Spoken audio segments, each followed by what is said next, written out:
I have a dream. I am happy to join with you today in what will go down in history as the greatest demonstration for freedom in history of our nation. 50 years ago, a great American in whose symbolic shadow we stand today signed the Emancipation Proclamation. This momentous decree came as a great beacon, light of hope to millions of Negro slaves who had been seared in the flames of withering injustice.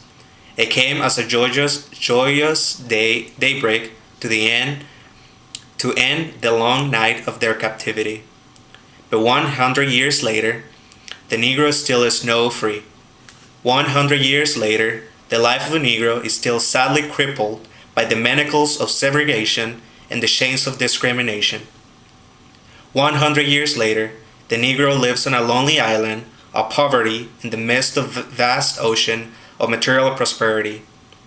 100 years later, the Negro is still languishing in the corners of American society and finds himself in exile in his own land. So we have come here today to dramatize a shameful condition. In a sense, we have come to our nation's capital to cash a check. When the architects of our republic wrote the magnificent words of the Constitution and the Declaration of Independence, they were signing a promissory note which every American was to follow heirs.